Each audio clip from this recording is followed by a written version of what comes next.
Bismillah, alhamdulillah, wa salatu wassalamu ala rasulillah. Assalamu alaikum everyone. So we're going to be doing philosophy of science, a sort of crash course. Very basic stuff actually. Can look a bit complicated for someone who hasn't looked at this before, but that's why we've given it a lot of time. So a lot of time for Q&A and a lot of time for discussion and whatnot. So it's going to take me approximately 45 minutes to an hour to cover the content. And after the content, I'm expecting you guys to actually ask a lot of questions. That's why we've given this particular seminar about 3 hours, 2 to 3 hours. Okay, so firstly, it's always good to start off with a sort of reminder about why we're doing what we're actually doing. So we as Muslims, it's our duty to obviously convey the message of Islam, right? So Islam is something which every Muslim should seek to advance. They should seek to advance it through their behavior, regardless of how much limited knowledge they have. We as Muslims believe that Islam is the only route of happiness. It's the only thing that will make a human being whole, right? Make a human being complete. You know, Allah says in the Quran, indeed, in the remembrance of Allah do hearts find peace. So we believe as Muslims that, you know, it's our duty to convey Islam. And if we were alive, say 1,000 years ago, then if there was some sort of course, it would be about Christianity. Or if we were in the Indian subcontinent, it would be about Hinduism, about how to give dawah to Hindus. Or maybe Buddhists. So why are we doing something on science today? The reason is because science has actually become in a sort has become into a sort of religion. So science is obviously a beautiful way of trying to find out how the world works. It's an attempt to work out how the world works. Scientism is something very distinct. It's something which is using the garb of science, using the lab coat of science, using the language of science, using the figures of science, but it is something wholly different. A good way of sort of thinking about this is when we're speaking to people about the belief in God, they sometimes give us very bizarre answers. So I remember a few years ago, I used to work in High Wycombe, and after work, I used to go to the internet cafe. There's obviously many years ago when we didn't have internet on our phones and whatnot. And I went to the internet cafe, and there's a gaming cafe. You got video games there, you got internet there. You know, people used to hang around there and stuff. So there's a guy, I used to regularly see this guy there. He was the owner of the shop, and sort of, you know, got to know him a little bit. So one day, when there was a bit of an opportunity to speak about Islam, I saw an opening. I said to him, like, do you believe in God? And he looked at me with like straight eyes and he said, I believe in science. And I felt really weird because it kind of reminded me of when you're trying to speak to a biblical, Bible-thumping, evangelical Christian who, you know, you're trying to tell him about Islam or the Prophet ﷺ, and he says, I believe in the Holy Spirit, or I believe in experience, or, you know, I could feel a religious fervor coming out of his language. Now, that got me thinking, because it took me back a bit. And it took me a bit of time to try and work out what would have been a good response, which I didn't use at the time. But it's kind of like this, right? So I could have said to him, look, your question, when I asked you, do you believe in God? And you said, I believe in science. Your question is completely misdirected. Your question has nothing to do with, so your answer has nothing to do with the question I asked. It's kind of like saying, you know, what's your name? And you reply, I don't like stamp collecting, right? So the question has nothing to do with the answer, yeah? The question is something else, the answer is something else. So when I asked him about his belief in God, he said, I believe in science. and he thought that was a rational answer. And the reason is because subconsciously he has subscribed to scientism, the excessive belief in the scientific method, this sort of idea that science is the only route of knowledge, or it is the main route of knowledge, and that if something is not scientific, it's not rational, and that science leads to truth. Science gives us certainty, science gives us proofs. So a very crude misunderstanding of science is scientism, yet it is very popular in the world. So today, when we're actually covering this topic, I want you guys to realize what the objective is. Yeah, the objective is not just to learn the philosophy of science. I mean, to be honest, you could just go learn that at university or online in a YouTube clip. There's loads of universities which put their content online. But the purpose is to teach the philosophy of science to undermine scientism in the context of dawah. Okay? So a very particular thing we're trying to do today. We're trying to undermine scientism, because scientism has become into a sort of religion, and we're trying to undermine it using the philosophy of science in the context of dawah. Okay. Raise your hands if you understand what the objective is. Anyone unclear? Okay, good. So we have a sort of agreement there. Okay. Why are you not working? There we go. Can I be elaborate probably? Sorry? A bit more elaboration probably, so that we understood that you're going to use some philosophy. Yes. Some philosophy who scientists use it, and yes. How can we use them undermine the whole agenda of scientism? Yep, excellent. So yes, yes. So we are trying to convey the message of Islam, and the wall that we face today is scientism. So that's why we're tackling it. Yeah, that's the objective. Okay, so I thought it was important to bring in this topic of social conformity, right? Because just like the gentleman who I was speaking about before, who said, I believe in science, chances are he probably never studied science at undergraduate level, right? Chances are he probably doesn't understand anything about the philosophy of science, or generally about epistemology, how you know what you know, right? He is a product of the social pressure to conform to scientism. And we as human beings, we conform to our surroundings. That's just a human thing to do. But how deep is this type of social pressure? I think a good way of understanding it is an interesting experiment which was done by Solomon Asch, I think 1960s or 70s. Try and look at the, you can see the style of the people there. It's probably 60s or 70s, right? So he did this experiment, the psychologist, forgotten which university, I think it was Stanford. Anyway, so what he did is that he had a group of people who were presented with these lines. So they were given, this is the line that they need to match the other lines with, right? So all of these people were supposed to give the answer, which is the closest to this line? Is it 1? Is it 2? Is it 3? What do you think the answer is? 3. Right? No dispute about that. This is actually the actual example that they gave, right? However, one of these guys was actually the test subject. All the rest of them were actually actors. Okay?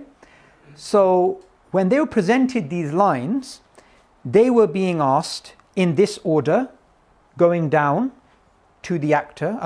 The actor is going down towards the test subject. So which line is closest to this particular line? So the first guy actually gave the wrong answer. He gave, say, 1. The second guy, they asked him, instead of giving the right answer, he also said the same answer as the person before. Say it's 1.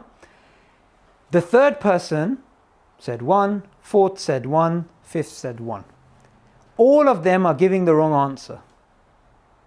Now we have the test subject who doesn't know the rest of these are actors.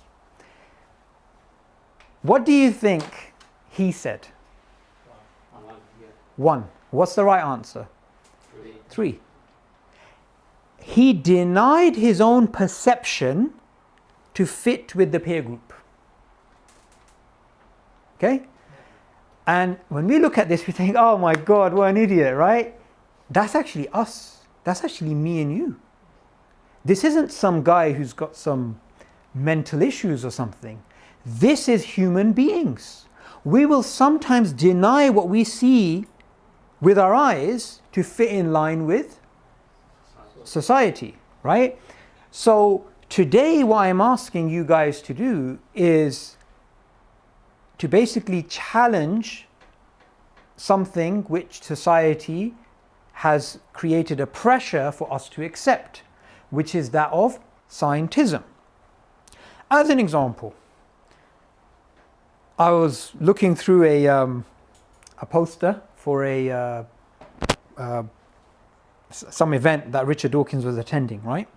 And in the description of Dawkins, in that poster, there's I think he's giving a talk in October, September, whatever, I'm not sure where. It was describing him as a world-renowned scientist, right?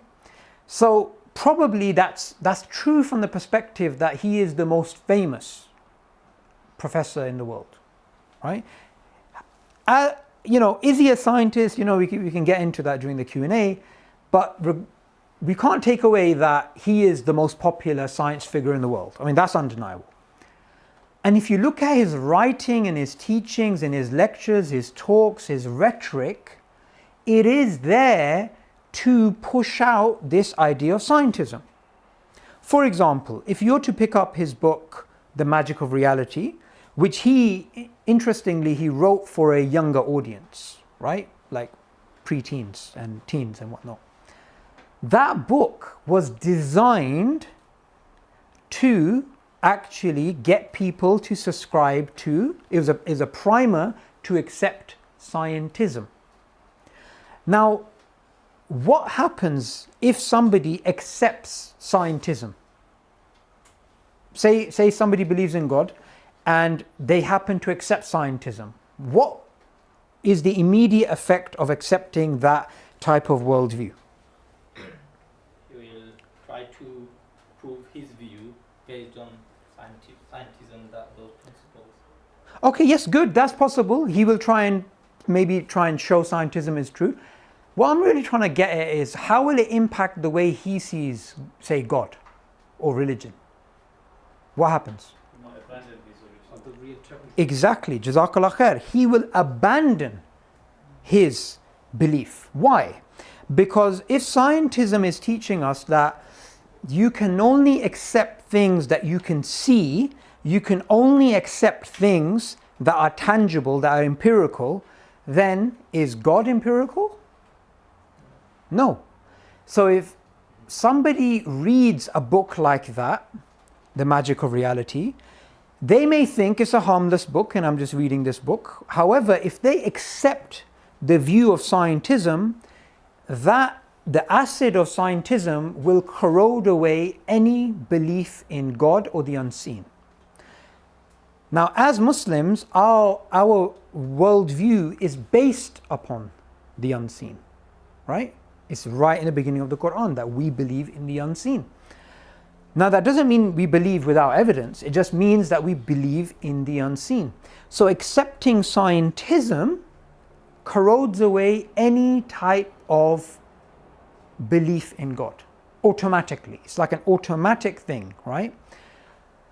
So when it comes to scientism, we need to view it as an alternative system, as an alternative religion, as an alternative ideology, and we need to accept that when we are trying to explain to people that scientism is not correct, we are actually facing an uphill struggle because of social conformity. Because you may point out to somebody, hang on a second, Scientism doesn't make any sense. However, if people are prone to deny their own perceptions to fit in line with society, then we shouldn't be too optimistic if we think we can gain this knowledge and unravel scientism. Now, that doesn't mean we give up. What it basically means is that you guys just need to be aware of how powerful social conformity is. Okay, so what we're going to be covering is, does science lead to atheism? Does science lead to certainty? Because this is one of the cruxes of scientism. Does science disprove religious claims in the sense of Islam? We don't really care about other religions from that perspective, right? That we're only trying to defend the Islamic worldview. Science is the main root of knowledge. We're going to be challenging that idea, because that idea is prevalent in society. And does science disprove the Quran? Okay. A little bit hazy, but you guys can see the picture there. By the way, throughout the presentation, feel free to ask a question. I'm just going to repeat your question for the sake of the audio and whatnot, but don't feel shy to, I mean, you don't have to raise your hand, you can just blurt out if you have a question. Okay, so what is the scientific method? Now, what we need to be aware of is there's a difference between the public understanding of science and the academic understanding. So when we speak about a lot of the topics today, there's going to be a surprising sort of paradigm shift if you haven't understood some of these things in the past. That some of the things we take for granted, they are not that way in academia, right? There's a public understanding and there's an academic understanding, and they're different. So for example, from a public point of view, the scientific method is pretty well defined. However, from an academic point of view, there is a huge discussion about what is science, what is pseudoscience, how do you demarcate science from pseudoscience, and so on and so forth, and what constitutes the scientific method.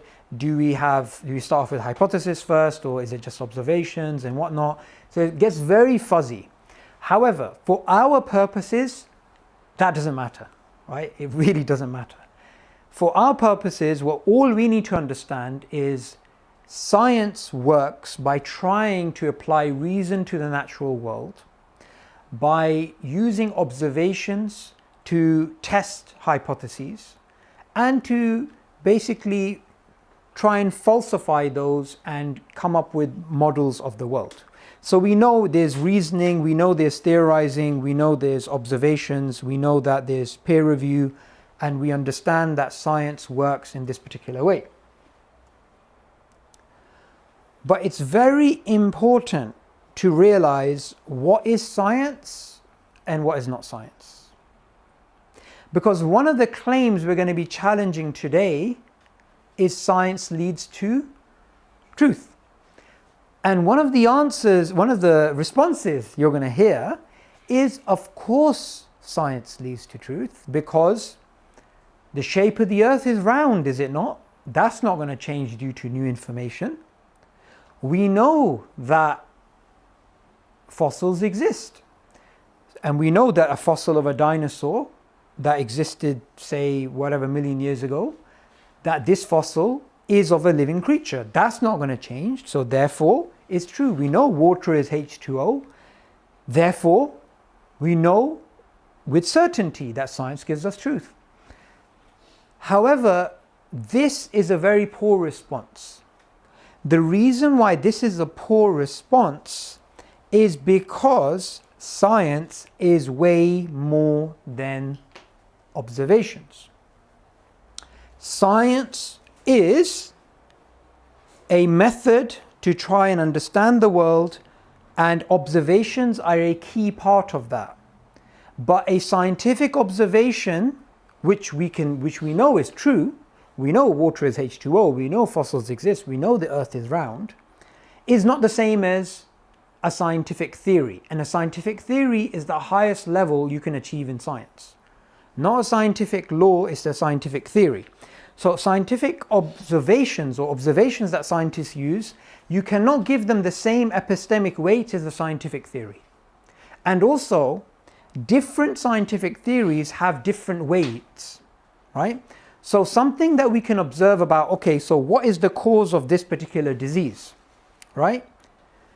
Comparing that scientific theory or hypothesis to, say, string theory or some theory in cosmology or the origin of life, we know that this is a lot more speculative than this, right? So you can't just put all science into one shelf and say, yeah, they all have the same level of certainty.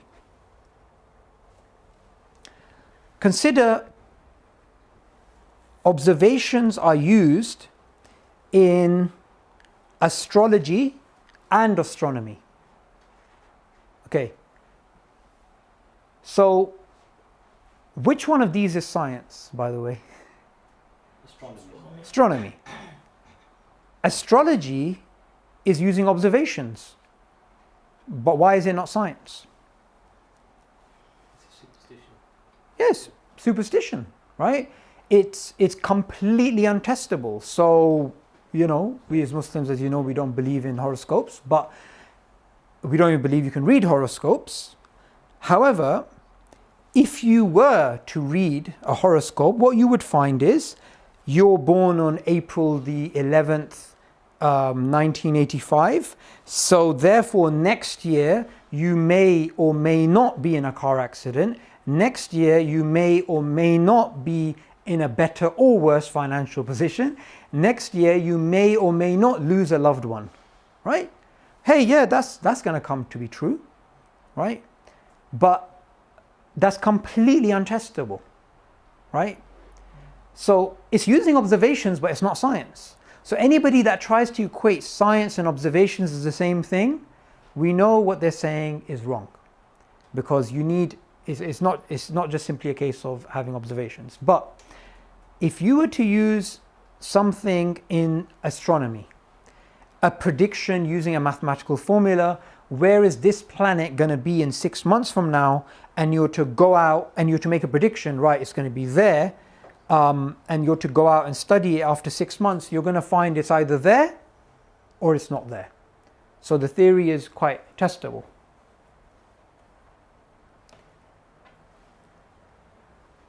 So now we've covered that science as a methodology is way more than observations. Okay? Any questions on that before I move on? Okay. So, science is the only yardstick for truth, right? This is a very popular idea, right?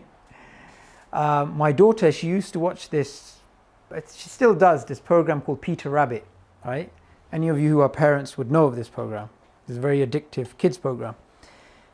What's funny is that I was watching a clip of Peter Rabbit, and the rabbits are amongst themselves discussing something, right?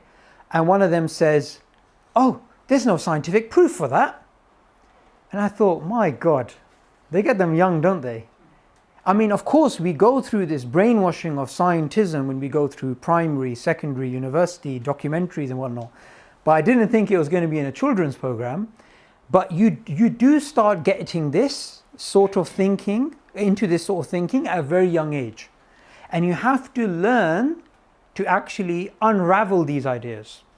So this idea that science is the only yardstick for truth is not even, you don't even have to make an argument that this is understood in the world, right? It's a given. Everybody knows that this is what we're supposed to believe. However, the idea that science is the only route of knowledge or the primary route of knowledge is challenged when we look at the philosophy of science and epistemology in general. And we're going to be covering these points.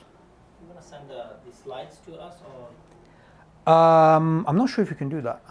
Okay. Maybe if you send us an email afterwards. Because otherwise we have to take notes though. This talk is available on YouTube.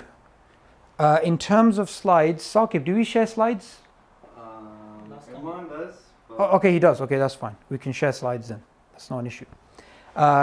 We can send it to your emails afterwards, and if you don't get it, then that's the guy you need to chase up, right?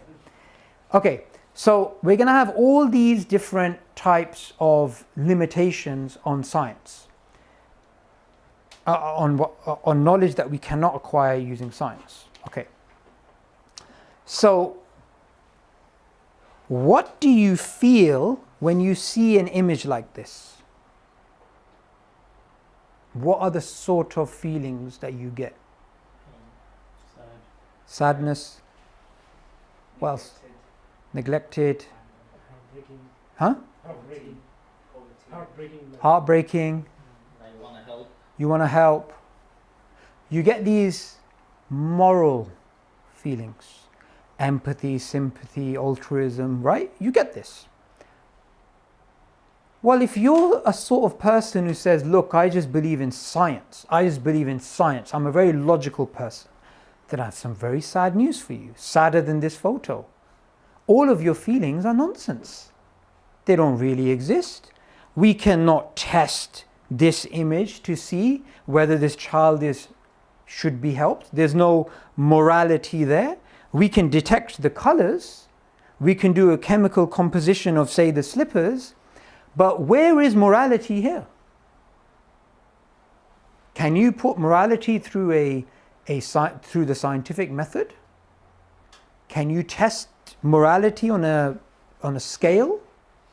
You cannot. Yet, is morality something that is real? Yes. Of course. Even people who say, yeah, morality is relative, right? On the minimum, these are people who say, I believe in truth. I believe in following truth.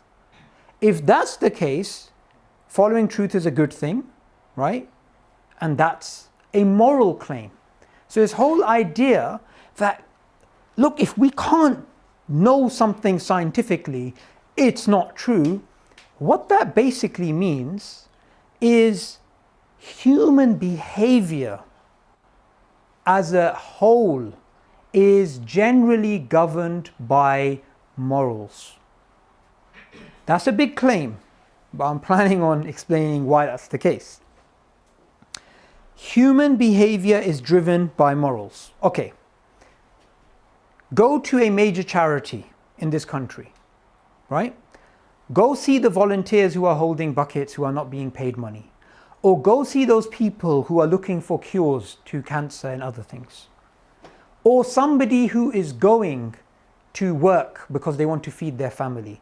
If you're to take a snapshot of London right now, everyone is involved in some sort of behavior, and the majority of that behavior is driven by some form of morality. Why am I going to work? Because I want to feed my family. Morals. Why am I looking for this scientific cure? Because I want to help people. Why am I collecting for someone else when I'm not being paid money? Why am I giving charity? Because I want to help. Yet, even though revolutions in human history and human behavior generally is driven by morality, science cannot detect it. So if someone says, I only believe in science, I believe in scientism, science is the main root of knowledge. In that case, you've done two things. The vast majority of human behavior you undermined, including your own behavior. And two, why do you believe in science? I believe in science because science leads to truth. We can ask them, okay, so science leads to truth, but why are you following truth? Why not follow falsehood? Because truth is a good thing. Aha, so even you doing science is based on morality. You cannot escape it. So, if somebody wants to maintain they only believe in science, they undermine human behavior and even their behavior for the love of science. You had a question? No, the question that I think probably just adding a point. If like an atheist loves another atheist, and then he loves to have a drink with him and the coffee. So is this like he goes easy with them? So it's again It's all morality. Feelings. Yeah. Intangible. Yeah, because there's a whole discussion from material atheists, right? Material scientists as well, that and some philosophers, that what is love? Is love just a frequency? Is it just a chemical reaction, right? Is that what it is? And we know that these things are absurd. So if somebody wants to say, look, I only believe in science, here's a very easy way of bringing that argument to a halt by pointing out that science cannot detect morality. Okay. Another thing is that science only deals with what we can observe.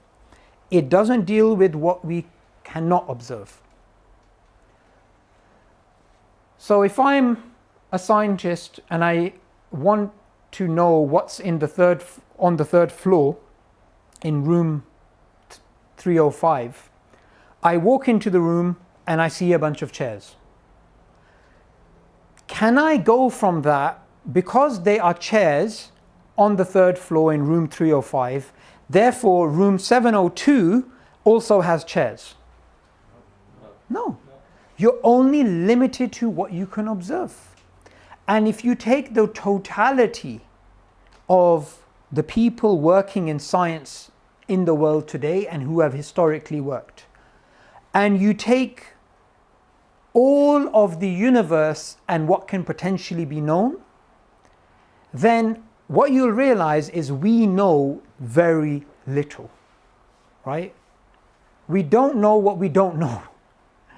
So science can only give you knowledge about what we can actually observe. So it's limited to observations. And this is interesting because if you find somebody saying, look, I only believe in science, I only believe in science, I only believe with what I can see, and this person, and you get this package, very predictable package of people, right? They are liberal, they believe in scientism, they believe religion's irrational. However, if you're to ask them, so do you believe in biological evolution? Yes. Do you believe in the Big Bang Theory? Yes. Do you believe in plate tectonics? Yes. However, this person who is saying, I only believe in science, you ask them, have you done the experiments or have you actually verified these things yourself? Chances are they'll say no, because it's impossible for somebody to go out and verify every single scientific experiment in the world. In fact, if you look at PhDs which are done by scientists, right? I mean students, and later on, scientific research, they would be on such a niche topic. Everything else, even within that field, they'll have to trust the work of other scientists. So when someone says, look, I only believe in science and what I can observe, you can tell them, well, that means you can only believe in the science that you've done yourself, because all the rest of the science you haven't actually done.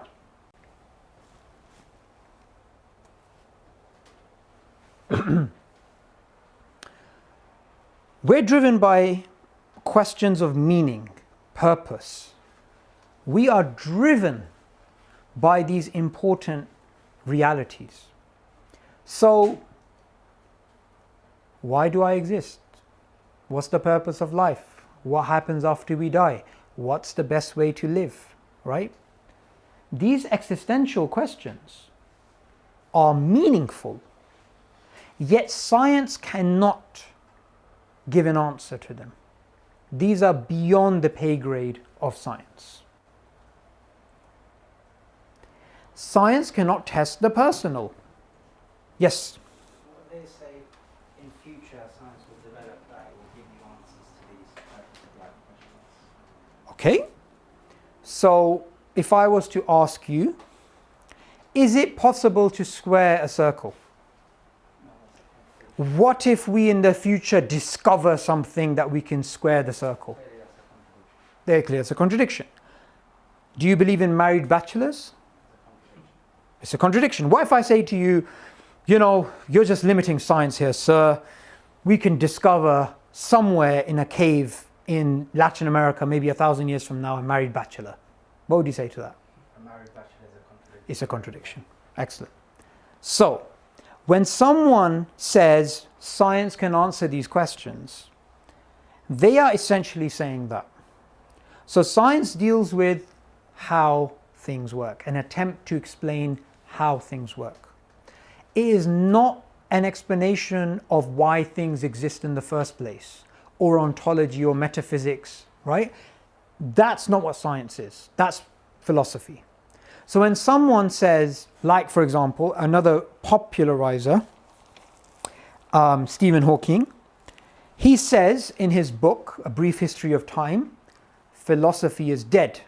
You know, they tried it, they haven't really achieved anything, and scientists need to carry on the search for these deep answers because philosophers have failed for the last couple of thousand years.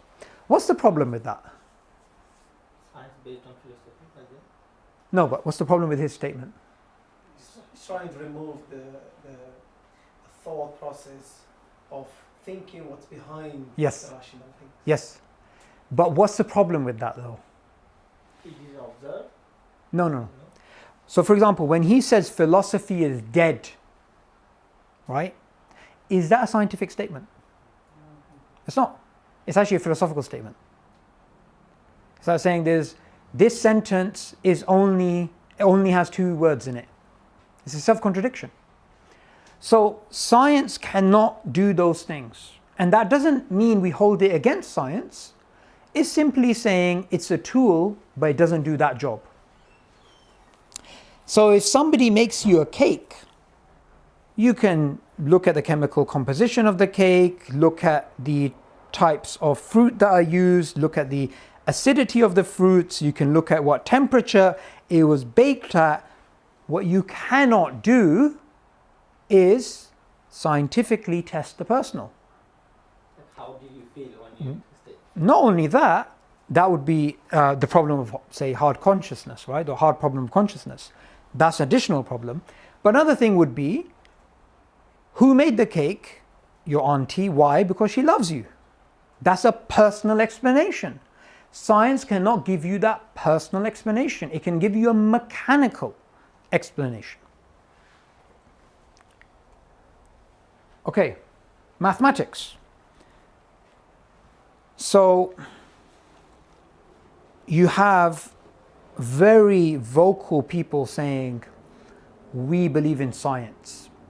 If it's not scientifically proven, it's not true.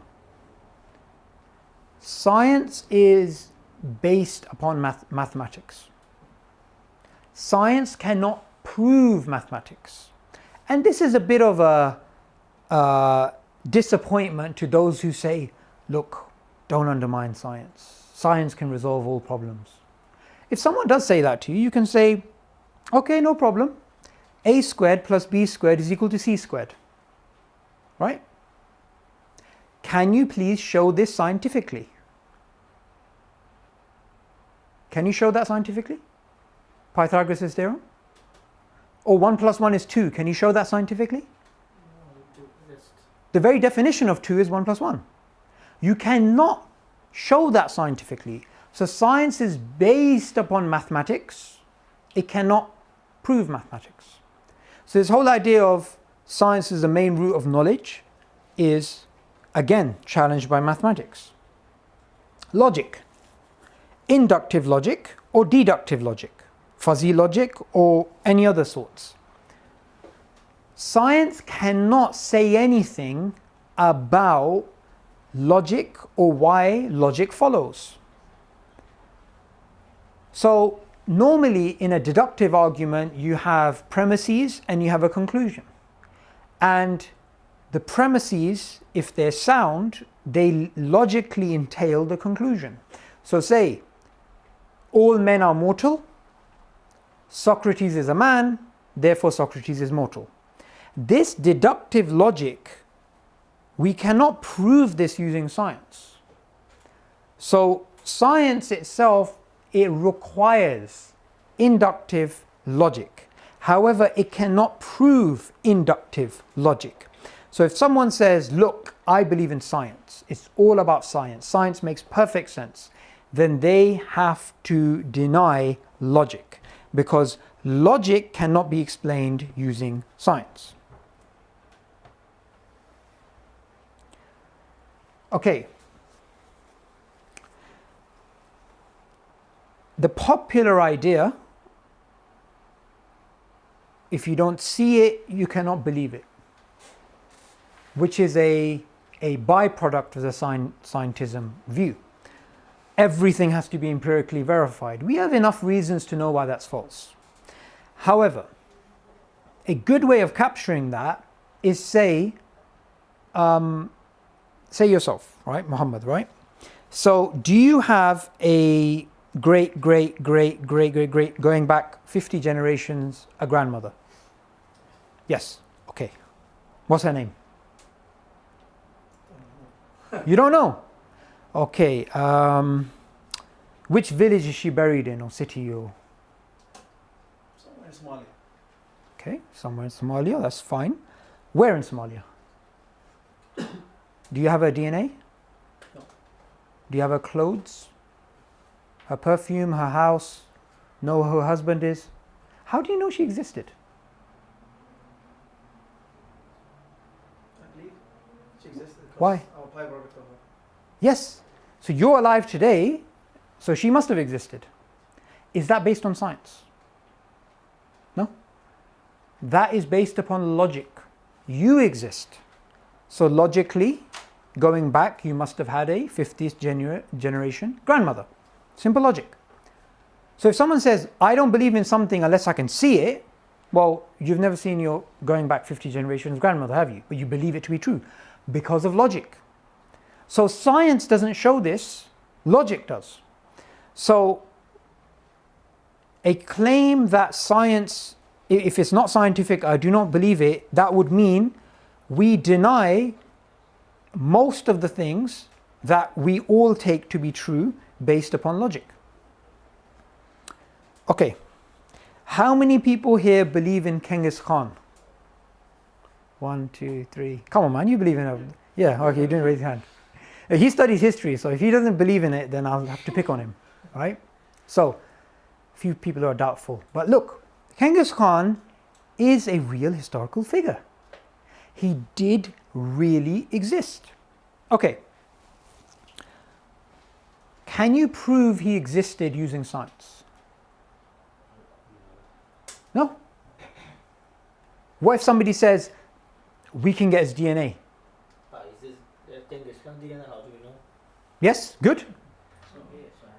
Yes, we don't know where, we don't know, even if someone says this is his DNA. We don't have reference DNA to prove it's his DNA. Exactly, excellent. We don't know where his grave is, because according to myth, well, one thing is clear, we don't know where his grave is, that's clear. But according to a legend, a myth, he was buried secretly somewhere in Mongolia, and the people who went to go bury him, who were supposed to hold this secret till they died, they were killed. Yeah, they were actually killed. So we cannot verify his existence. So if someone says, I only believe in science, you have to deny the existence of Genghis Khan, Plato, Aristotle, your ancestors. General history is based upon testimony. It's not based upon science. So if somebody says, I only believe in science, they have to deny history, but they also have to deny geography, right? So for example, someone says, I believe in Mongolia. How can you show that Mongolia exists using the scientific method right now? Do you believe Mongolia exists? Have you been there? Yeah. How do you know it's actually a real country? Through education, social media. Yeah, Just the water. which is testimony. So majority of human beliefs are testimonial. Majority. More than 99% are testimonial. So if someone says, I only believe in science, you even have to deny your mother is your mother. Okay, so Muhammad, How do you know your mother is your mother? She gave birth to me. How do you know? How do you know it wasn't her sister? It's hard to prove. Hard to prove. Do you believe she's your mother? Yes. Okay, how can you prove it though? Through tests we can do in our DNA. Maybe. Okay, so you do a test and then you find out, okay, it matches, therefore you're her son. Have you done the test? Okay, so how do you know? I rely on the testimony of the doctor. Excellent. So is testimonial. Testimonial. Okay. How would you respond to someone saying the person doing the test would know that it's them that has done the test? So, for example, if someone wanted to prove that their mum was their mum, Yep. and they did the test themselves, Yep. would that also be testimonial? Would that be something? That wouldn't be testimonial because they've done the test themselves. Oh, repeat the question. So the question is, if someone does the test themselves, is that testimonial or is that empirical? That's empirical. So they've verified that's my mum. However, at the point that you're asking them the question, they believe their mum's their mum before they did the test. Right? So we cannot escape testimony taking the lion's share of our beliefs. So can I add one point to the sister's talk? Yes, sure. Even though the person conducting the test, as a scientist, we know the procedure he follows, it was written somewhere. So again, this is testimonial for him that I'm doing this Yes. this way. It will give the positive result. Yes. The response from the machine, Yes. which is testimonial. That Yes. if you see red, it means positive. You see blue is negative. Yes. Again, that's testimonial. Yes, excellent. So I'm just going to repeat what the brother said. So you're going to follow a particular methodology, and that methodology would be maybe you spit into this little tube, you put it in a machine, it gives you DNA, you take it from your mum, you match it, and therefore it's... But that methodology and the reliability of the machine and all the rest of that is based upon somebody else's work, right? Testimony. Okay. So the last thing is even the statement, I believe in science, when you're giving it like a ruku or sajda, right? I believe in science. This is self-refuting because this very statement, you cannot actually test that using the scientific method. So even this idea of I believe in science, that very sentence cannot be put through the scientific method. That is a statement in which you're putting your faith in a belief, your belief in science is being undermined because you cannot test that, right?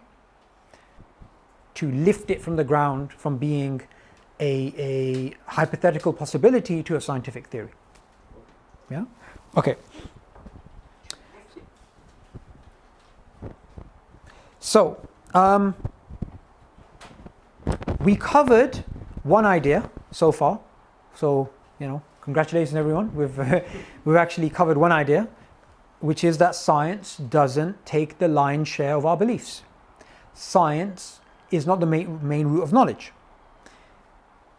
I'm really covering two basic ideas in this presentation. So one we just did, which is that science doesn't take the lion's share of our beliefs.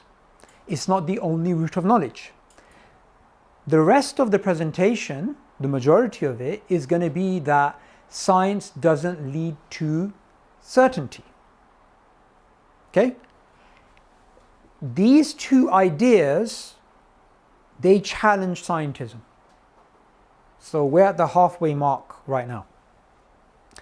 So one of the reasons why science doesn't lead to truth is that you can always get a new piece of data which challenges your previous data, theory, hypothesis. You can always have a new piece of data that can do that. So, as a scientist, say you are trying to discover what is the color of swans. You study 1,000 swans and you realize that they are all white. Then you study another 500, you've done 1,500 now, they are also white. So you then make a general statement that all swans are white. But you're going from a limited set of data to a general statement. That's just the way that science works. However, you can always discover a black swan. You can always discover a piece of data which doesn't fit in line with your previous theory. So, your general statement, all swans are white, this could be true with a small t for say 1,000 years, until somebody goes and they discover an ancient fossil of a purple swan or a black swan or whatever, or they discover a real black swan like they did, I think, in the 18th century sometime near Australia. So because of the problem of induction, we know that science cannot give us certainty. Okay? Now, okay, need to press the. I saw this interesting clip on YouTube. This was a public event between Richard Dawkins and the philosopher Stephen Law. So he's a philosopher of science and a quite prestigious philosopher, and obviously they had this event together. And you can watch this actual video on YouTube. It's called In Conversation with Richard Dawkins. Somebody in the audience asked a question. They said that, in a nutshell, they asked it in a bit of a long-winded way. They said, how can the scientific method be justified? In other words, how do we know that science gives us truth? Because of obviously the problem of induction. So Richard Dawkins, he basically says to the audience member that it works. When you base rockets on science, they fly. When you base computers on mathematics, they work, and this sort of thing. When you base medicine on science, it works. And it's quite embarrassing because, in just a couple of words, he supposedly has given a solution to the problem of induction. The problem of induction, is very important to understand that this philosophical problem in terms of the philosophy of science, this was first pointed out by David Hume. That's 300 something years ago, right? Since his time, no one has said that this has been solved. Everybody that's had a crack at it has said it's insolvable. Yet in this public lecture, you have a very prestigious, well-known figure in just a few words trying to say, yeah, don't worry about it, it works. The reason why I'm highlighting this is not to just do a sort of personal attack on him, which I don't mind, I can do that anyway. It's because he is seen as a leading figure. He should know better than that. This is philosophy of science 101. This isn't even advanced level. I mean, I'm talking about philosophy of science at a crude level. You would know the problem of induction is insolvable. Yet he claims in this video clip, oh yeah, it works. However, if he had a little bit of understanding of the philosophy of science, and not just science, then he would know it's insolvable. And to Stephen's embarrassment, Dawkins said this, and if you watch the clip, it's kind of funny because he's hosting him as being this prestigious scientist, so it'd be very embarrassing to correct Richard Dawkins in public, but he does, and you can hear it on the microphone, he does say, well, that's induction, because if you say it works, you're basically saying the problem of induction can be solved using induction, which doesn't make any sense. In fact, David Hume, when he pointed out this problem, he said to the effect, right, you can always get a new piece of data which can show that your previous theory is wrong. So that's the problem of induction. And he points out, obviously, we can't say we can trust science because it works, because in the future we may find out it doesn't work, which has happened. So the problem of induction can't be solved using induction. Yeah? If someone tried to make an argument, I believe in the Bible, why? Because the Bible says so. You're just not going to take them seriously. Yeah? It's not a coherent argument. So you can hear him on the microphone sort of saying embarrassingly, oh, that's induction. And I wanted to highlight this to show you can be a prestigious, well-known academic like Richard Dawkins, who's the most popular science figure in the world today, and know a lot about your own field of evolutionary biology, but know hardly anything, and even get the basics wrong in the philosophy of science. Now, from a Muslim context, I want you to think of it this way. We have Hanafi fiqh, and we have the usul of fiqh. So we have the jurisprudence of Imam Abu Hanifa, and we have the usul, the foundations. Every single person who is trained in Hanafi fiqh, they would know the usul of fiqh. By the way, do you guys understand usul? Foundations. This is jurisprudence, right?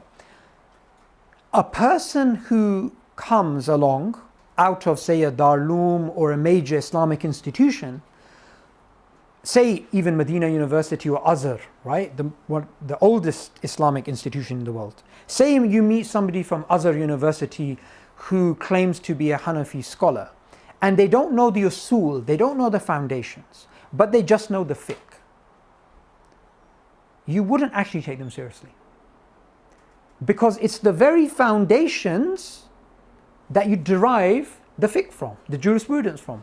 If you just know the jurisprudence, well, I might as well have an iPad. An iPad can give you all the fatwas, right? You know, if you do this, this invalidates your wudu or whatever, right?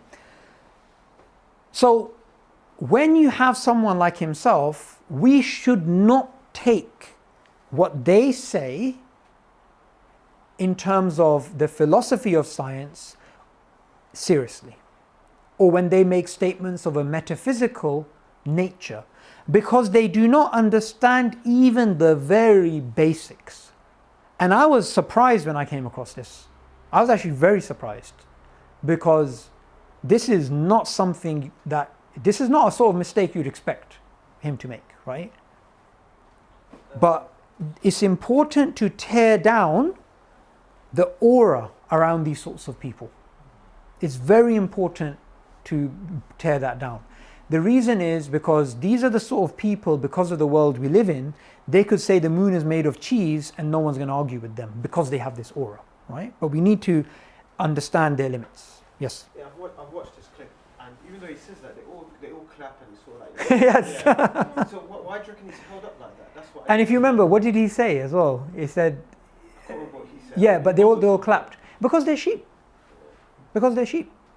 And if you remember, my very first slide was about social conformity. The only person who didn't cheer him on was Stephen. Because Right. he says like planes fly or whatever. Yeah. stuff like Yeah. that. Sorry, you said something? I watched another clip Yep. 5 or 6 years ago, and it was with Mehdi Hassan Yep. about good and evil, and he asked him, how do you know that love exists? Right. Because you can't really test it, and he was like, you can just listen to the tone of voice of someone, and that's how you can know. And everyone started clapping, and I was shocked because I can fabricate that myself. Yeah. But the difference is, sister, you don't have a degree from Oxford. If you had a degree from Oxford, you could say what you want. You could say what you want. You can say science leads to truth. In fact, I remember when the idea of junk DNA was revised, right? So there's this idea that, look, junk is not, is not really junk, it's functional. And Richard Dawkins was sitting with the chief rabbi, Jonathan Sacks, and they were in conversation. And Jonathan Sacks raised this point that junk is no longer junk, so it fits more, it sort of goes against what Darwinists were saying for a long time. So this was something which Darwinists were saying, look, junk DNA is evidence, right? It's clear evidence that, our body is just full of junk. And others were saying, well, that's not really the case. Once that was discovered, remember, he's a zoologist, he's not a geneticist, right? He said, in conversation with Jonathan Sacks, he said, well, that's what you would expect natural selection to do, to get rid of junk. And the funny thing is that, he said that, no one corrected him, no atheist corrected him, no atheist corrected him here. But even other famous atheists like P.Z. Myers would not agree with that, right? And, you know, I don't like the double standards that a lot of online atheists have, and atheists have in general. So say a Muslim makes a mistake, right? This video debunked, right? The Quran says something which they understand in a particular way. Quran debunked. Yet, here is a very prestigious figure making a huge blunder, and there's deafening silence from them in terms of correcting him. However, if a Muslim was to make that sort of mistake, they would get slaughtered online, intellectually, right? So there's a lot of double standards. Oh, we're skeptical, we're free thinkers, you know, we question everything. No, that's nonsense. You only question what you don't like. What you do like, you don't question at all. Oh, we gotta question religion, we gotta question this, we gotta question that. Darwinism, no, don't be unscientific, don't question that, yeah? So there's a lot of double standards. Okay. Underdetermination is, well, the actual term in the philosophy of science is underdetermination of scientific theory by observation. In a nutshell, all that's basically saying is the same pieces of data can give rise to alternative explanations. That's all it's saying. So this is a problem in the philosophy of science, apart from the problem of induction, which is that the same piece of data can give rise to alternative explanations. Very simple point. So when someone says science has given us truth, why is it giving us truth? Because this particular theory is based on evidence. Right, okay, this theory is based on evidence. How did you get there? Because this evidence, from this we infer this conclusion. Okay. Isn't it also possible that the same evidence you can infer a different theory? A way of thinking about this is a scatter graph. So imagine you have different dots on a scatter graph, and say it's a three-dimensional scatter graph. You can make a straight line, you can make a curve, you can make a sine wave. There's many different possibilities. The data doesn't just give rise to one theory. It can give rise to multiple theories. I was really happy to see that Charles Darwin himself points this out in the beginning of The Origin of Species. He actually says that the same data that's in my book, meaning The Origin, can be used to come up with an alternative to mine. But he does say, I do believe mine to be true. But he is honest enough to say that you can come to different conclusions using the same data. So Dawkins has a view, a scientism type of view, which even Charles Darwin would not have agreed with, right? And I find that kind of interesting. I mean, I'm always trying to plug my YouTube channel. It's called Darwinian Delusions, right? And one of the videos on there, and inshallah I'm going to do more, I just show the clear discrepancy between Richard Dawkins and Charles Darwin.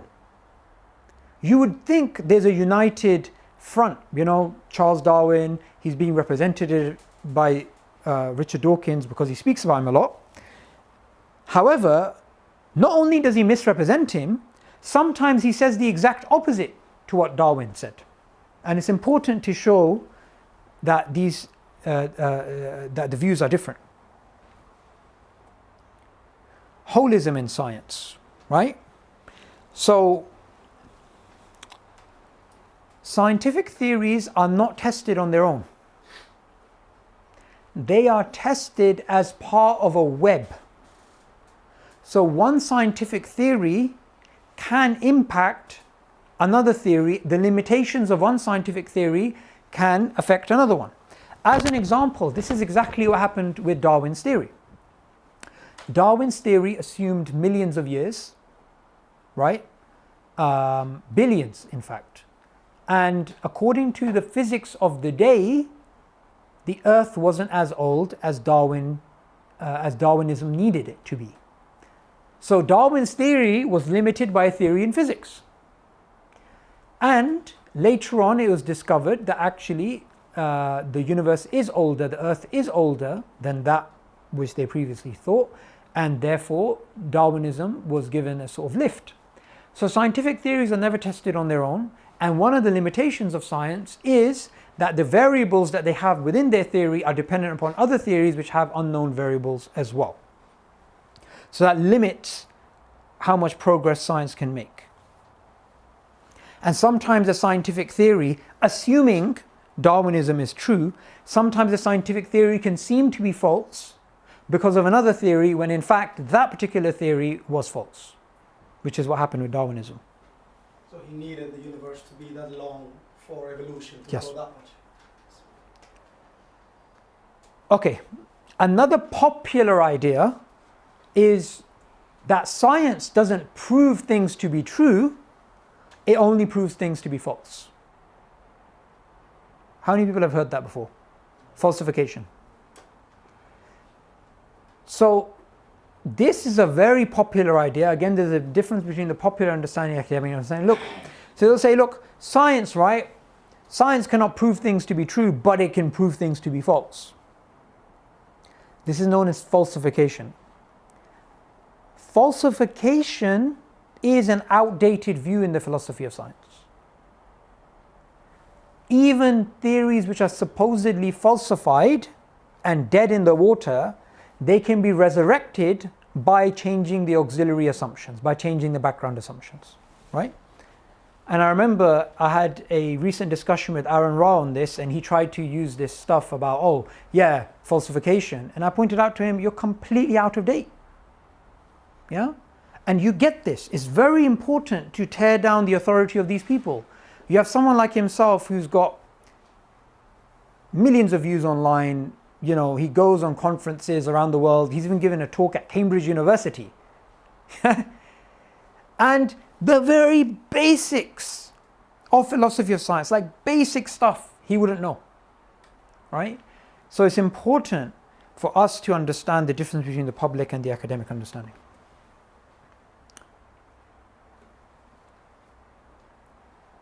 And if we look at the history of science, we will see that it is littered with false theories which were working well at one time. Recently, I gave the example of junk DNA. We can also look at the Newtonian example, where we moved from a Newtonian point of view to an Einsteinian point of view, even though Newtonian view of the universe worked well for at least 250 years. Better than Darwinism, better than any string theory or whatever, right? 250 years, yet the fundamental, if you were to make a prediction using Newtonian mechanics, right? Where is this planet going to be in 10 months' time? And you're to make a mathematical calculation, you would make a prediction it's going to be there. Then you'd go out after 10 months, 9 months, and go find it to be there. It worked to the T for over 250 years. Yet it turned out to be false. The assumptions about the time and space being fixed turned out to be false. Even the definition of mass turned out to be false, right? So it doesn't matter if it works. Something working doesn't mean it's true. All it means is it works. False models or true models, they can both work. And a side point to that is sometimes you have a grand theory and you have a lot of static ideas in the theory. And you have a grand theory with a lot of static ideas which are never really tested. So for example, if we're to take contemporary Darwinism, it would have a certain idea about, say, Hox genes in the Cambrian, right? Some abstract thing in the past. Today, it would say Darwinism is true because it's working, because bacteria that, if you apply you have medicines which are applied to bacteria and they die and whatnot, and some of them, they evolve resistance. Yes, that's something that's very testable. However, in the grand scheme of things, there's a lot of things in that theory which are completely idle, which are just historical, which don't play any role in terms of practical realities, and they're just in the past. So it's very important even when we talk about a theory that's working, like Darwinism's working, it doesn't mean all aspects of Darwinism are being tested, right? It's just those little things today. that we're working on. But even those can fit within other models, right? So antibiotic resistance, it can fit in Lamarckian evolution, it can fit in intelligent design. I mean, intelligent design, whether it's science or not, I'm not going to get into that. But the point is, it can fit into other paradigms. Okay, competitions. So we have scientific theories which are both working well, although they contradict each other. Today in physics, if you go to any physics lab or any university, speak to a physicist, Professor, do you believe in relativity? Of course. Do you believe in quantum mechanics? Of course. Do you realize that they contradict each other at a fundamental level? He'll say, of course. They both work. They both make novel predictions which are confirmed, yet they both contradict each other. They both can't be true, in a literal sense. So if someone says science leads to truth, show them this paradox. Here you have two very well confirmed scientific theories which are making novel predictions, precise predictions, which have great explanatory power and scope, yet they contradict each other. They both can't be true.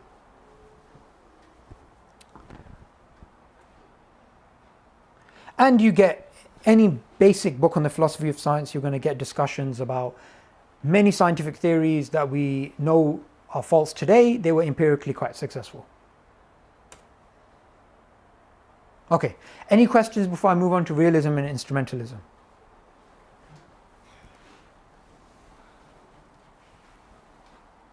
No? Didn't really understand the last one. Okay. Forgot what the last slide was. Yeah. Okay, sister, what that was about is this, yeah? There's scientific theory A, scientific theory B. Both of these theories are accepted by physicists. They say this theory is a good working theory. However, the assumptions within those theories, they both can't be true. As an example, I don't know the assumptions within, I don't know the deep science of quantum mechanics and general relativity. But I'll give you an example to do with Newtonian and Einsteinian worldview. Einsteinian worldview says time and space is relative. It's like fabric. It's changing. Newtonian worldview says time and space is fixed. Both of the assumptions contradict each other. So you can't say Newtonian and general relativity are both true. You can't, because they contradict each other. Likewise, quantum mechanics and general relativity both work, but they both can't be true. So what are you supposed to say then? I mean, what's the point of it? Okay, the point of it is that science doesn't lead to truth, it only leads to working theories. A working theory doesn't mean it's true. That's the point. Make sense?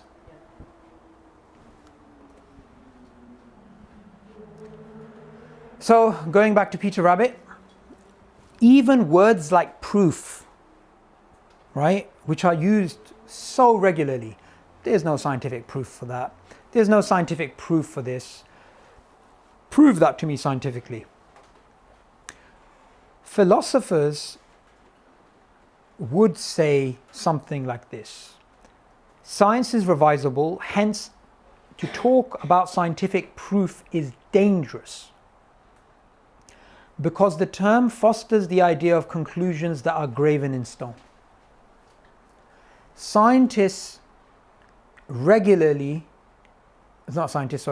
Laymen regularly use the word proof. However, philosophers of science would not use those terms, because they understand a proof is something that you would get in mathematics. A proof is something you would get in terms of an observation, right? It is not something that science gives you.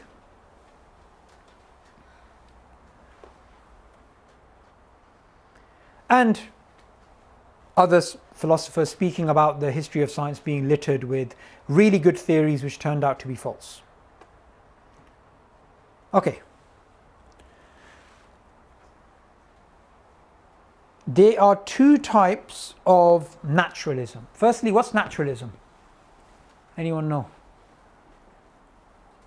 You know. What's naturalism? That's what you mean. So, what's philosophical naturalism? Yes? I'm trying to make the audience more live here. Yeah, we're coming near to the last 2-3 slides. Who wants to help me out? Well, there's a few words. Well, two main ideas. One is anything non-observable, Yep. non-physical, Yep. doesn't exist. Yep. The other one simply says anything that's non-existent. Non-observational may or may not exist. Like Excellent. agnostic, neutral.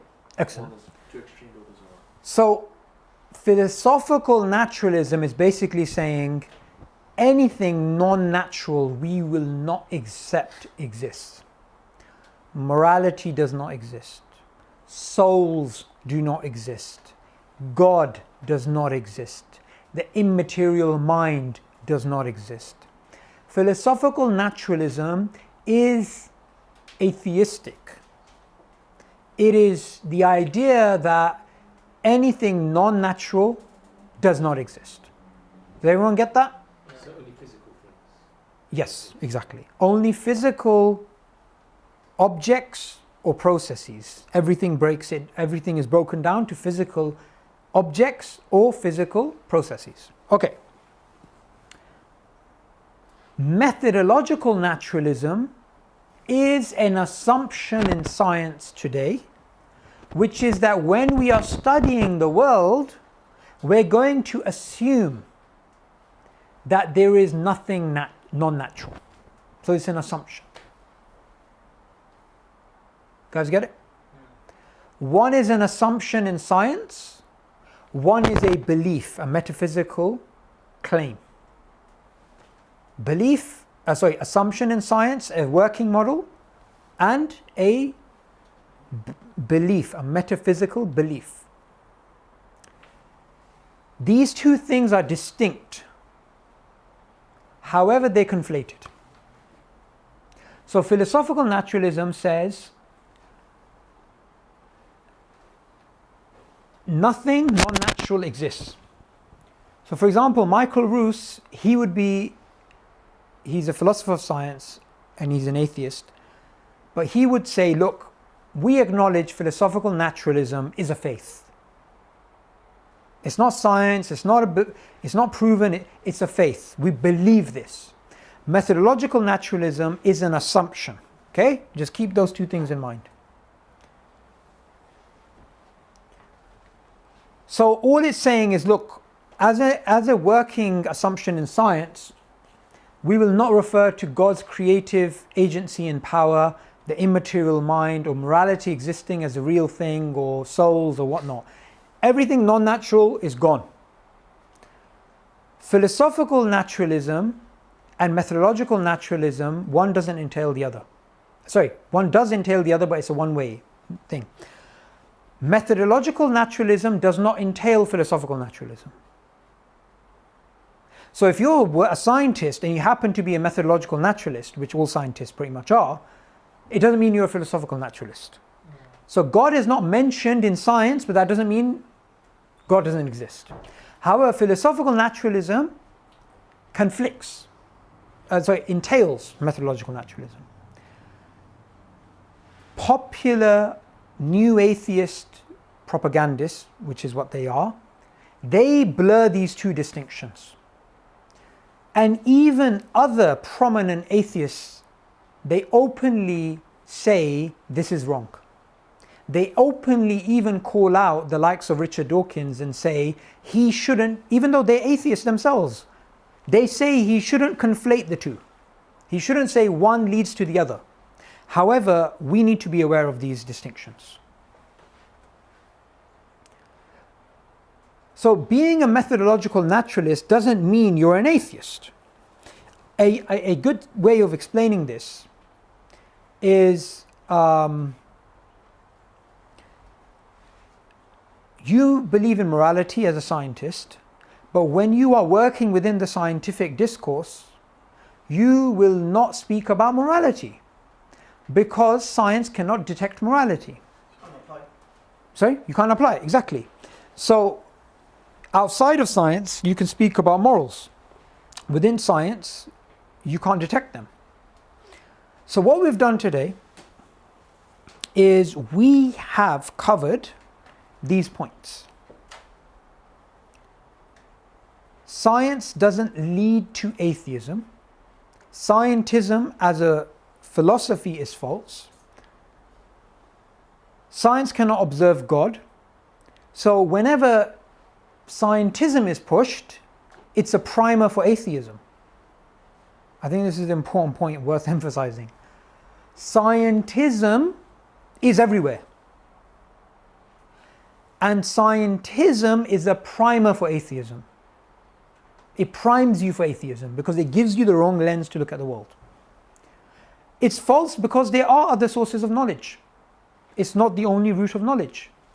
And we have to make a distinction between the public understanding of science and the academic understanding. The academic understanding is it's not the only route of knowledge and it doesn't lead to certainty, but the popular understanding is it is the main route of knowledge and it does give you certainty. Also, another point worth highlighting is that not only do we know scientific conclusions cannot be certain because of the problem of induction, underdetermination, problem of unconceived alternatives, it's also because science only deals with an attempt to look at how the world works, not why the world exists, not those philosophical type questions. Another slide which I skipped out, which I was supposed to mention, but it fits in well here. You have two views in the philosophy of science. You have the view of realism and instrumentalism. Realism is the view that when scientists are speaking about a theory, when they're referring to unobservables, when they're referring to unobservable structures, processes, entities, those things are real. That's realism. Instrumentalism, or empirical constructivism, or anti-realism, whatever you want to call it, the other camp, they say when scientists are speaking about unobservable entities, structures, and processes, we are going to be agnostic about them. We don't know whether they exist or they don't exist. All we need to understand is whether you're a realist or you are an instrumentalist. And you do have these two camps in philosophy of science. Both camps agree with the problem of induction. Both camps agree with the underdetermination problem, the problem of unconceived alternatives, theory-ladenness, all of that. They both agree science doesn't give you absolute truth. And they both camps, you would have people that would agree that science does not give you certainty and does not take the lion's share of what we consider to be our true rational beliefs. Everything good I have said is from Allah, every mistake is my own. Jazakallah khair for listening. And what we could do now is just take a few minutes for a break, and then we'll continue until Maghrib with the Q&A, inshallah.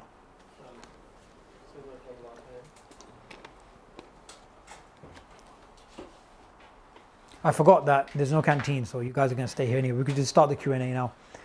So any questions? Yes? Why is that last bit so important? Because I understand this methodological naturalism is as in like, you sort of limit ourselves as Muslims to say, okay, we don't take the God out of the room. We say, okay, if I'm trying to find a cure for something, I say, okay, these processes that we need to the cure, Allah has enabled us to do that. Yeah. But why is that important? The conflation, I don't understand why. Okay, it's important because, let me give you the implication. Science doesn't talk about God, therefore there's no God. That's their argument. However, science doesn't talk about God because it's the assumption of science that we will not refer to God. It's not a conclusion that science has come to that there's no God. It's an assumption that while we're studying the world, we will not refer to God's creative power agency. Methodological naturalism wasn't always part of science. right? It's a later thing. Okay. But the doubt that is created in the minds of believers is, if scientists are not referring to God in the textbooks, therefore God doesn't exist. And the people who push this view, they are mislabeling an assumption as a conclusion. Methodological naturalism is an assumption, but they are trying to claim it's a conclusion that philosophical naturalism is true. Okay. That's why you shouldn't cross the wires. Okay, well, the first one is a belief, it's not stop. Okay. Yes, the first one is an assumption, and the second one is actually a belief. Philosophical naturalism is a belief. Methodological naturalism is an assumption. It's almost voluntary. Yes. Yeah. Yeah. I walk in as a scientist into this room. This is a science lab. I'm working on bacteria. I'm working on this. I'm working on that. I'm not going to refer to God's creative power agency. That's methodological naturalism. That wouldn't have been the case 300 years ago, but that's the case now. Right? I'll give you an example of how this doesn't, like, I know someone who was a militant atheist. They used to believe in Darwinism, debate against religious people, hardcore, standard militant Richard Dawkins type atheist. They were studying evolutionary biology at university, and when studying the cell, they basically came to the conclusion that this cell cannot be the product of random mutations and natural selection. They cannot be. But when they tried to raise that, they were shut down. Because that possibility is not allowed. The way Richard Lewontin explains it, he's a Harvard professor, a biology professor, is that no matter how confusing, no matter how bizarre it seems, materialism within science is absolute. It's a priori and it's absolute. A priori meaning not because of evidence, it's before evidence. Because we cannot allow a divine foot in the door. Those are his words. We cannot allow a divine foot in the door. Yeah? And I respect him because he's honest. He's honest. He's saying, look, it doesn't matter. Another way that was explained was Francis Crick. Anyone know Francis Crick? Yeah, with the DNA model. DNA, won the Nobel Prize, militant atheist, right?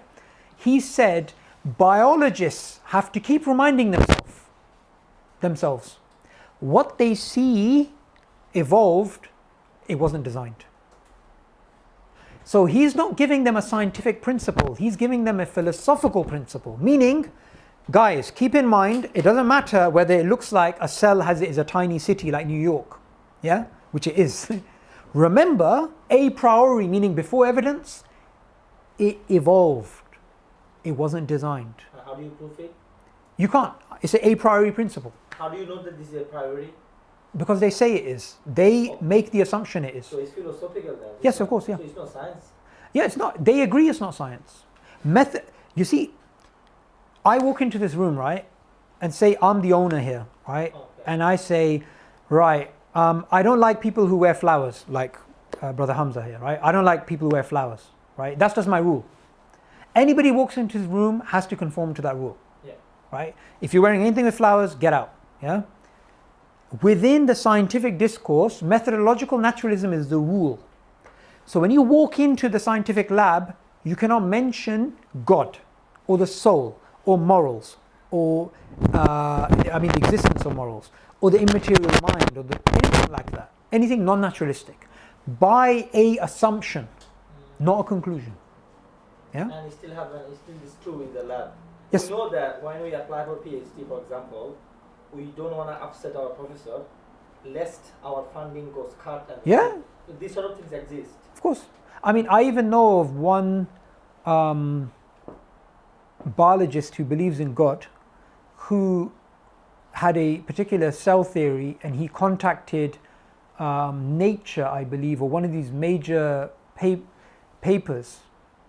I mean, to be honest, okay, scrap that story because we can't verify it. But the principle applies.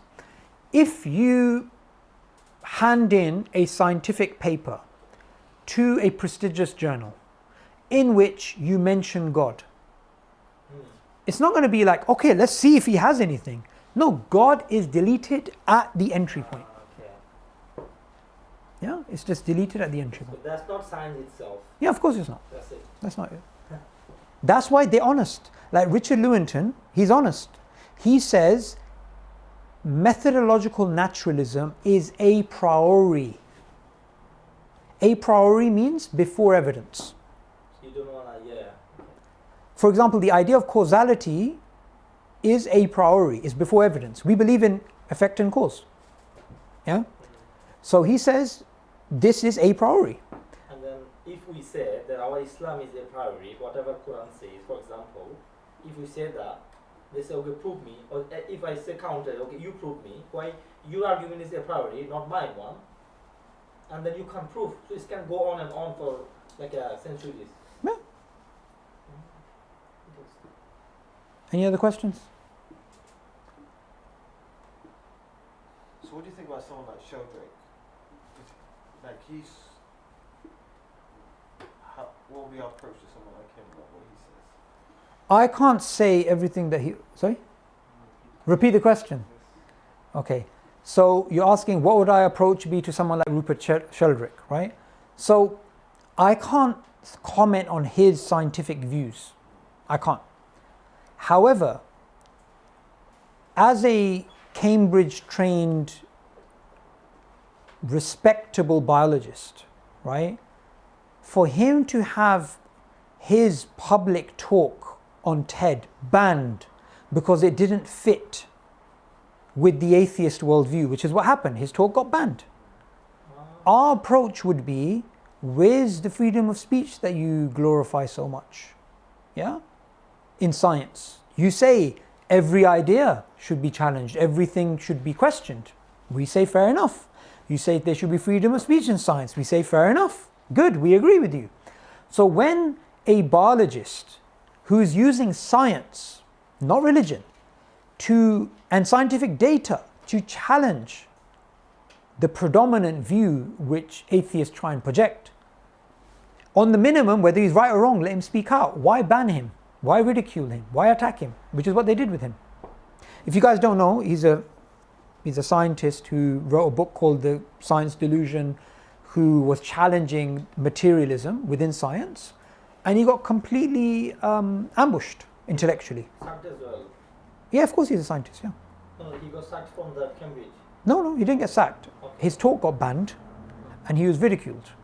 And And his talk was not based on philosophy or religion. what basis they banned it? Like, did they read? Because they don't like it. They don't like it. They want to maintain an order, right? They want to maintain, someone's going to point out the king has no clothes. And they want to, stop that finger that's pointing towards that reality. What's the name again? Rupert Sheldrake. So is this talk available on YouTube? Yeah, because someone re-uploaded it. It was re-uploaded. It got more famous once they banned it, which is what usually happens. Were you raising your hand, Saqib? Or were you just playing with your hands? Just going like this? Is that hurry up? Is that hurry up sign? Okay. So Maghrib is in how long? Okay, we still have a bit of time for Q&A. What I did want to do, I'm surprised no one raised questions on, there's a lot of content, so, be happy to even challenge the content. I don't mind. They say, look, I don't agree with that, or you're misrepresenting this point, or how do you know this, or, who else says this? What if someone says, I believe in science and morality? Where's the contradiction there? No contradiction. It's fine. Then what was the point? If someone says, I believe in science, Yeah. it's fine. No problem. However, that statement is a philosophical statement. That's all we're pointing out. We're pointing out the statement itself is not scientific. And their claim, when they say, I believe in science, is scientism. So they're fine. You're fine. We're not going to challenge somebody if they said we believe in science and morality or whatever. But that's not a scientific statement. That's what we're pointing out. Make sense? because it's very, it's very important. When I think about dawah, right? One of the first things you think about is Christianity, or you think about Ahmadiyya, or you think about Trinity, or how to dismantle it. And that's just because the majority of the people in the world are Christian.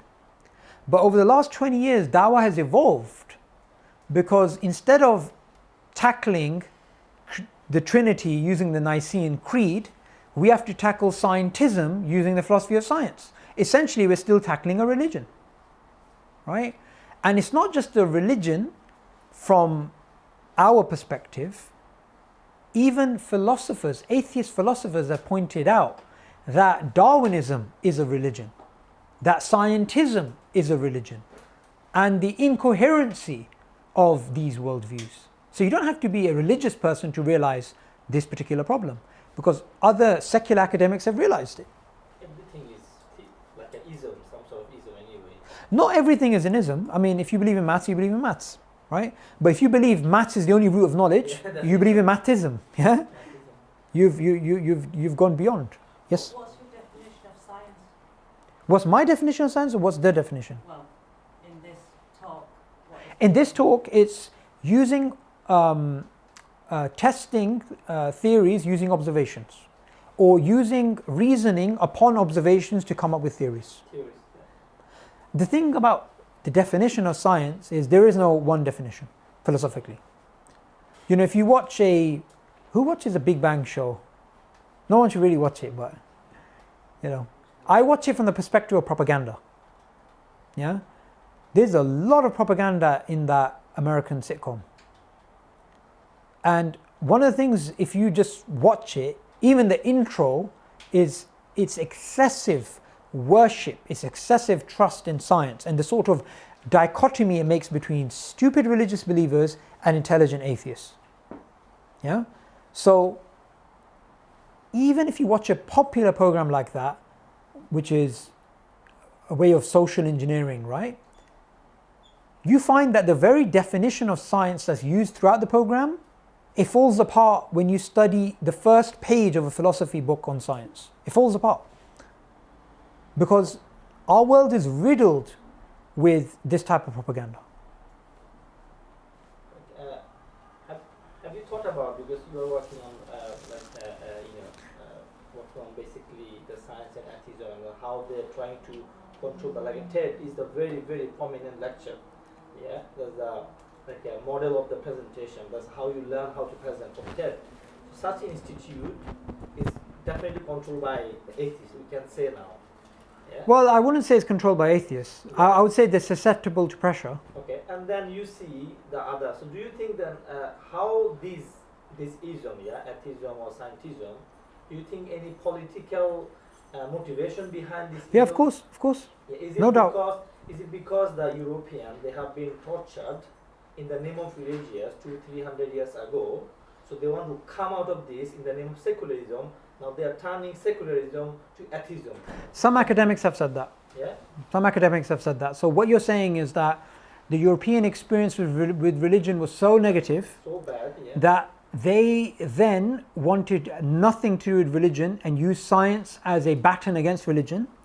And then because their culture became the predominant culture in the world, the rest of the world, they tried to teach, you shouldn't give religion a go because we had a bad experience, so you don't even need to bother having that experience because we can tell you it doesn't work. Some academics have said that, exactly that thing, yeah. Because as a Muslim, we are sleeping in those periods and we are fighting each other. Like, What do you mean? Like, because in Ottoman Empire, Yeah. Indian Empire, we lost to British in 1753, the Indian. The Ottoman Empire were weak. So our knowledge, for example, our knowledge from that perspective, we couldn't develop because we were very good at science, like Ibn Haytham, all other scientists. So we couldn't carry out the work. Yes. So they did explain science in their world Yes. view rather Look, than us. I agree with you that they went ahead of us because we went behind. Behind, yeah. However, the purpose of Allah sending Muhammad sallallahu alaihi wasallam was not to do science. Not to science. Yeah, this may not fit well with the predominant view in the world that we need to be progressive, we need to believe in science. No, The Prophet ﷺ was sent as a mercy to the worlds to reconnect mankind to Allah. And when mankind is reconnected to Allah, a byproduct is economic prosperity. A byproduct is education. A byproduct is science. A byproduct is welfare. That's all byproducts. But fundamentally, it is Tawheed which is the purpose. And the reason why I'm highlighting this is because sometimes atheists say, why are you guys so behind on science? Before I answer the question, and before the way I would have answered is, well, we're behind because of colonialism, we're behind because of this, we're behind because of that. Then I started to realize those are really stupid answers. Because that question, for me, doesn't make any sense anyway. The more important thing for me, which is a crisis in the Muslim world, is not education, is not stability, is not the fact that we're behind on science, is the fact that majority of Muslims don't pray. Yeah? Tablighi Jamaat. So that's the focus. If Muslims are not connected to Islam, what's the point of we being great in science or great politically or great economically? The very structure of the Muslim in terms of their life should be based upon the connection with Allah, which is the salah, right? And the salah, the usul, the objective behind that, the foundation behind that is connection with Allah. So it's not just a bunch of movements. So you should be remembering Allah throughout your life. Salah is just one mechanism to remind you of that. If we don't get that right in the Muslim world, who cares if we're very good at science or not? I'd rather have a Muslim world which is connected to Allah than a Muslim world which is not connected to Allah but great at science. They'll do more damage. Sorry? They will do more damage. Yes, that's true. That's true because science, you're right, you can do damage if you don't have like for example, certain types of weapons, right? Scholars have written about certain types of weapons and them not being permissible because they're just completely indiscriminate, right? But we don't even think of that. We think anything science does is good. If a large amount of scientific endeavors are there to create destructive weapons, from an Islamic perspective, that's not good. Imam Ghazali, he writes about this. He says that it's a communal obligation, fard al-kafaya, to do medicine. Right? And that's a heavy statement. That's a heavy statement. But so when we do science, we do it with a moral imperative. We do it with a good intention. You can end up doing science with bad intentions. A lot of scientific advancements in the early 20th century were actually done by Nazis. A lot.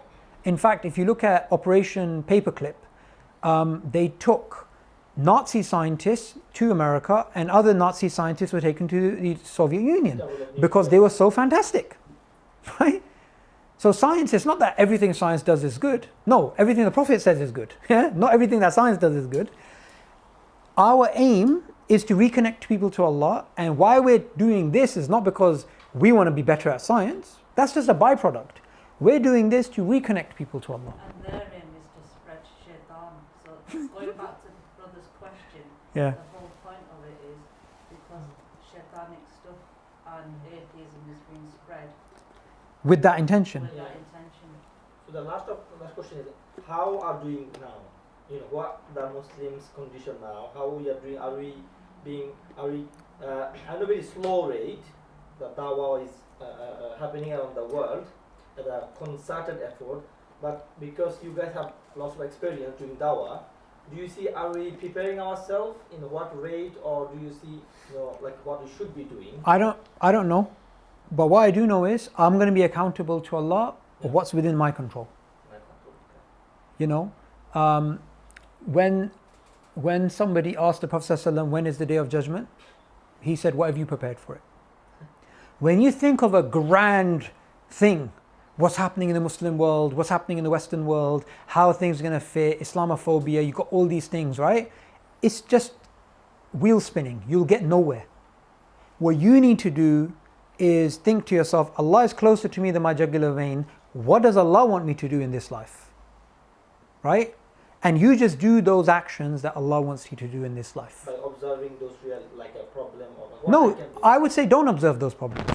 You'll get depressed and you'll probably die. Yeah?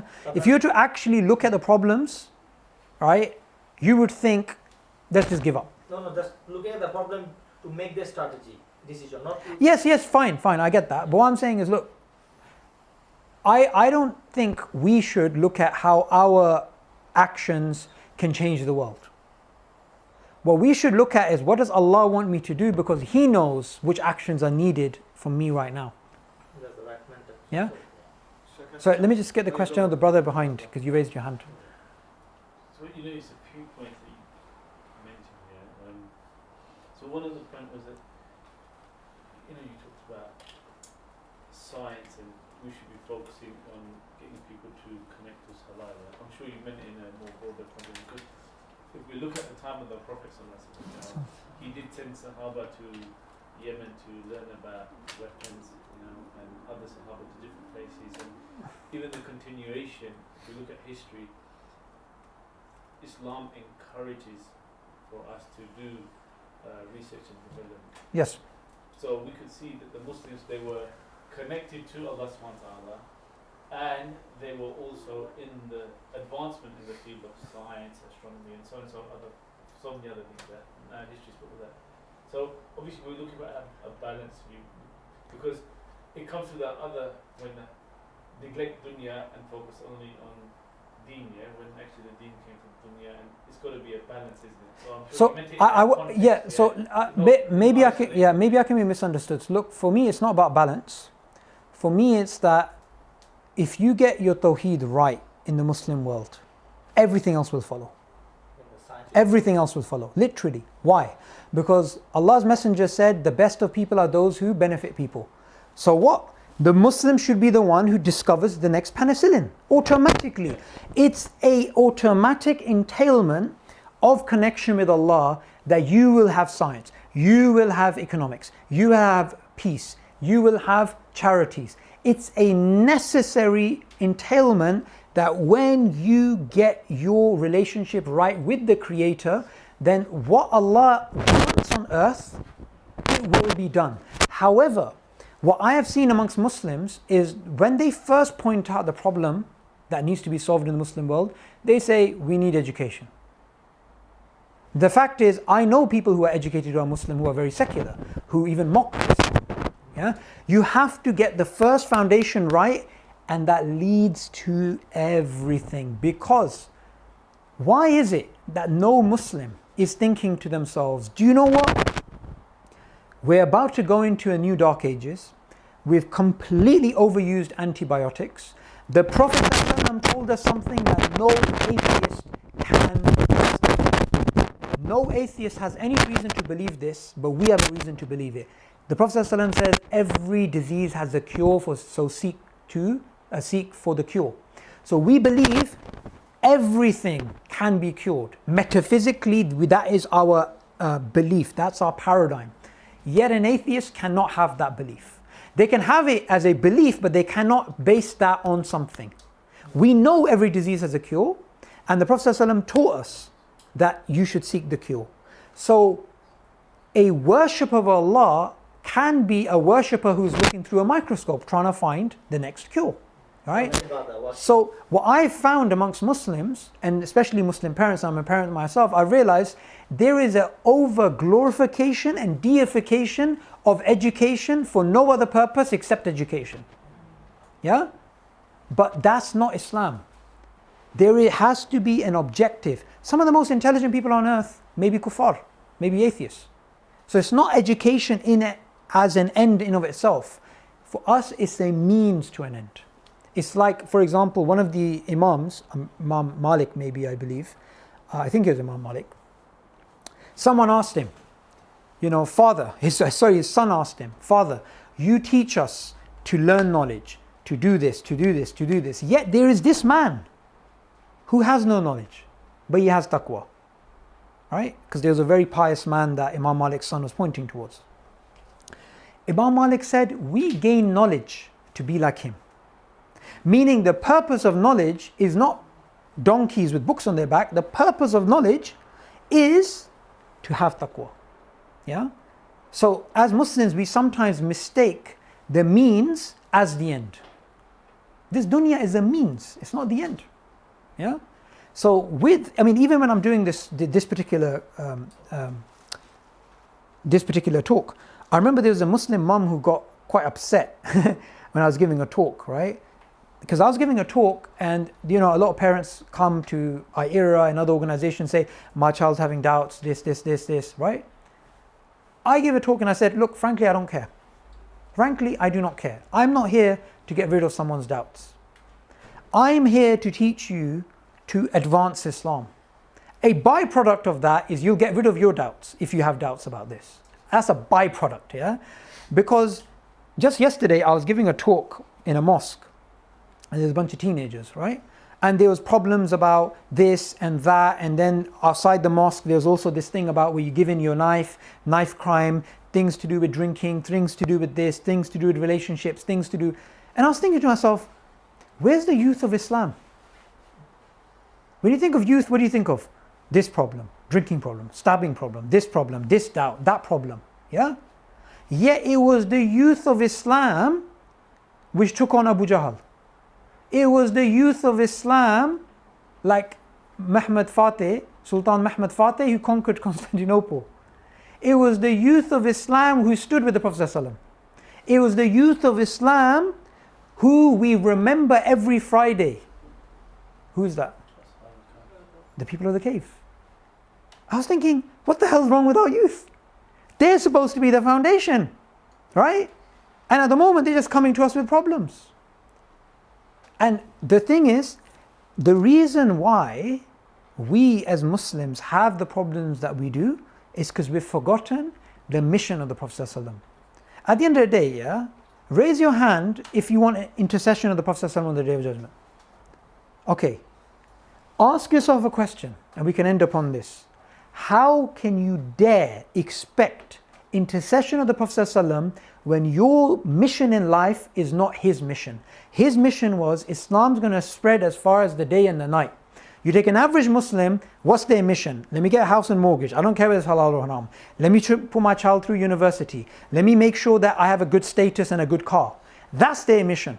When the mission of the Prophet ﷺ was the advancement of Islam to connect the lost Bani Adam to their creator. So if you want the intercession of the Prophet ﷺ, make sure your mission in life is his mission. Everything good I've said is from Allah, every mistake is my own.